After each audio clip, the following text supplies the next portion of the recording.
साम्राज्य के बाद पढ़ेंगे आज अपन गुप्त साम्राज्य। मौर्य साम्राज्य के अंतिम सम्राट घनानंद की मृत्यु के बाद पुष्यमित्र सिंह शुंग के द्वारा शुंग वंश स्थापित किया गया था। लेकिन उसके बाद अपन ये पढ़ेंगे गुप्त काल की स्थापना। गुप्त काल के प्रथम स्थापक के रूप में श्री गुप्त के द्वारा इसको स्थापित किया गया। उसके बाद घटोत्कच और चंद्रगुप्त प्रथम। तो चंद्रगुप्त प्रथम जो था वो गुप्त वंश का वास्तविक संस्थापक के रूप में था। उसने अपने गुप्त काल को काफी सशक्त बनाया, मजबूत बनाया। उसके बाद चंद्रगुप्त प्रथम के बाद में बना समुद्रगुप्त।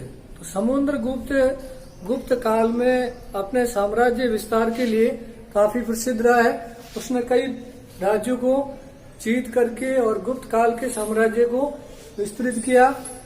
तो समुद्रगुप्त की जो विजय अभियान है वो अपने आप में विशेष स्थान रखता है। समुद्रगुप्त की मृत्यु के बाद उनका पुत्र बना चंद्रगुप्त द्वितीय। चंद्रगुप्त जो सेकंड बना ये समुद्रगुप्त की मृत्यु के बाद बना। तो उस समय में क्या क्या मुख्य रूप से जो घटनाएं हुई तो उसमें उन्होंने एक तो कला और साहित्य के क्षेत्र में इनका जो काल है चंद्रगुप्त द्वितीय का वो स्वर्ण काल के रूप में जाना जाता है। चंद्रगुप्त द्वितीय का जो काल था कला और साहित्य की दृष्टि से गुप्त काल में स्वर्ण काल माना जाता था। उन्होंने चांदी के सिक्के भी जारी किए और विक्रमादित्य की उपाधि धारण की। तो इस प्रकार से वो एक प्रतापी शासक था। उसने अपने साम्राज्य का विस्तार भी किया, साथ ही कला और साहित्य की संस्कृति में विकास भी किया। उस समय की जानकारी, उस समय जो चीनी यात्री फायान जो आया था तो उसकी अभिलेखों या उनकी जो पुस्तकों से भी वर्णन मिलता है कि वो जब तक करीब 10 वर्ष तक वो चंद्रगुप्त द्वितीय के शासनकाल के अंदर यहीं पे रहा भारत में और उस समय की परिस्थिति और राजनीतिक स्थिति का वर्णन फायान ने भी किया।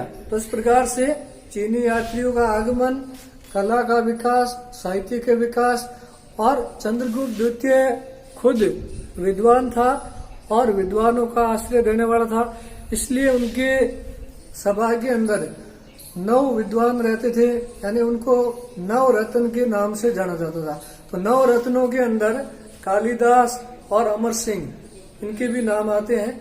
ये भी उनका जो सलाहकार के रूप में सहयोग करते थे।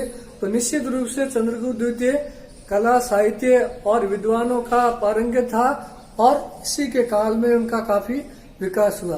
दूसरा, उनके काल में इतना अधिक युद्ध वगैरह नहीं हुआ, लेकिन साम्राज्य विस्तार भी हुआ। साम्राज्य विस्तार के लिए उन्होंने विवाह नीति का भी एक उदाहरण प्रस्तुत किया। उन्होंने अपनी पुत्री प्रभावती गुप्ता का विवाह वाकाटक नरेश रुद्रसेन द्वितीय के साथ किया और वाकाटक नरेशों का जो राज्य था वो भी उनके जो जवाई रुद्रसेन द्वितीय की मृत्यु के बाद वो वाकाटक राज्य भी अपने अधीन कर लिया। उसके अलावा उन्होंने नागवंश और कदम वंश उन राज्यों के जो राजकुमारियां थी उनसे चंद्रगुप्त द्वितीय ने खुद ने विवाह करके और उनको भी अपने संपर्क में ले लिया। तो इस प्रकार से चंद्रगुप्त जो द्वितीय था वो काफी महत्वाकांक्षी था, विद्वान था और अपने वाक और कटु नीतियों और अपने विद्वानों के सहयोग से एक कुशल प्रशासक के रूप में उन्होंने कार्य किया और अपना साम्राज्य बैक्ट्रिया से लेकर के और बंगाल तक फैलाया।